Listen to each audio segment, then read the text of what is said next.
Assalamualaikum warahmatullahi wabarakatuh. Perkenalkan, nama saya Muhammad Afrizal Fahmi, NIM 1120094. Di sini saya akan mencoba mengerjakan tugas UAS fikih jinayah. Yang pertama adalah hudud. Jarimah hudud ialah jarimah yang diancam dengan hukuman had. Had secara bahasa merupakan pemisahan antara dua hal agar tidak bercampur dengan yang lainnya, atau batasan antara yang satu dengan yang lainnya, atau pemisah antara dua hal yang sudah mempunyai batas, sebagai contoh batas tanah, batas haram, dan sebagainya. Bentuk-bentuk jarimah hudud. 1. Jarimah syarikoh. Syarikoh merupakan terjemahan dari bahasa Arab yang berarti pencurian, yang secara etimologis adalah pengambilan harta milik orang lain secara sembunyi-sembunyi dengan tipu daya. Hukum jarimah syarikoh pergantian kerugian dan hukuman potong tangan. Jarimah riddah. Riddah secara bahasa adalah keluar, yakni seorang muslim yang keluar dari keislaman menuju kekafiran. Orang yang keluar tersebut dalam Islam disebut murtad. Hukum pokok jarimah riddah adalah hukuman mati. Sesuai dengan hadis, barang siapa yang menggantikan agamanya, maka bunuhlah ia. Hadis riwayat Bukhari, Ibnu Abbas. Hukuman kedua pengganti diberikan apabila hukuman pokok tidak dapat diterapkan. Hukuman pengganti itu berupa takzir. Yang ketiga, hukuman tambahan ialah merampas hartanya hingga terpidana untuk bertasawuf atau mengelola hartanya. Menurut Imam Syafi'i, pendapat yang paling kuat dalam mazhab Hanbali, semua harta orang murtad dirampas. 3. Jarimah bukot. Dalam Kamus Besar Bahasa Indonesia dijelaskan pemberontakan adalah proses cara perbuatan memberontak, penentangan terhadap kekuasaan yang sah, dan pelakunya yang melakukan tindakan tersebut disebut pemberontak. Unsurnya pembangkangan terhadap kepala negara, pembangkangan yang dilakukan kekuatan adanya niat melawan hukum. Di jarimah hirobah.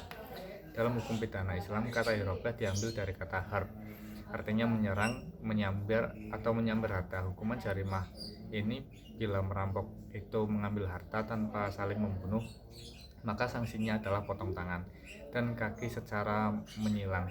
Jika hanya menakuti-nakuti saja tanpa mengambil hartanya, tanpa saling membunuh, maka sanksinya adalah diasingkan dari tempat kediamannya. Kalau zaman sekarang dinamakan penjara. Untuk jika merampoknya membunuh, mengambil hartanya, maka sanksinya adalah hukuman mati.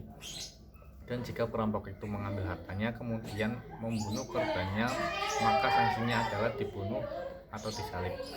Kemudian kisos dalam artinya adalah jejak. Selain kisos dapat diartikan keseimbangan dan kesepadanan, sedangkan menurut istilah syara, kisos adalah memberikan balasan yang kepada pelaku sesuai dengan perbuatannya. Adapun kisos menurut istilah dalam Al-Mujam Al-Wasid, kisos diartikan dengan menjatuhkan sanksi hukum kepada pelaku tindak pidana sama persis dengan tindak pidana yang dilakukannya.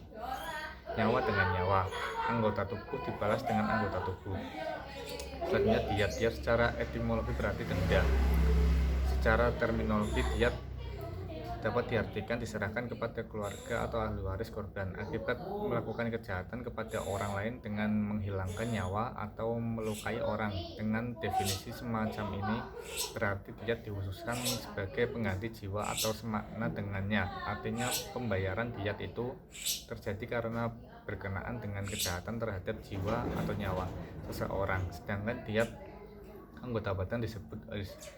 Kemudian reformasi dan spesifikasi hukum Islam di Indonesia. Reformasi menurut istilah yang berarti perubahan dan improvement, perbaikan atau pengertian lain yang mirip. Reformasi hukum Indonesia tidak lepas tiga sifat, yaitu spiritual, teologis, dan politikal. Bersifat spiritual karena reformasi hukum menyangkut nilai-nilai yang hidup dalam masyarakat sebagai warisan spiritual bangsa Indonesia. Dalam Islam ada tiga istilah yang berkaitan dengan reformasi, yaitu tajdid, taghyir, dan islah. Hukum Islam masa reformasi. Ketika masa reformasi menggantikan Orde Baru tahun 98, keinginan memproseskan hukum Islam sangat kuat. Perkembangan hukum Islam pada masa ini mengalami kemajuan secara real. Hukum Islam memulai dalam kehidupan sosial. Hal ini berpengaruh pada munculnya undang-undang tentang otonomi daerah. Undang-undang otonomi daerah di Indonesia pada mulanya adalah UU Nomor 22 Tahun 99 tentang pemerintahan daerah, yang kemudian diamandemen melalui UU Nomor 31 Tahun 2004 tentang otonomi daerah. Menurut ketentuan undang-undang ini, setiap daerah memiliki kewenangan untuk mengatur wilayahnya sendiri termasuk dalam bidang hukum. Perundang-undangan yang dapat memperkokoh hukum Islam diantaranya adalah UU Pelaksanaan Pernikahan, UU Penyelenggaraan Ibadah Haji, UU Pengelolaan Zakat, UU Undang-Undang Wakaf, Undang-Undang Perbankan Syariah. Terima kasih. Sekian yang dapat saya sampaikan, kurang lebihnya mohon maaf. Wassalamualaikum warahmatullahi wabarakatuh.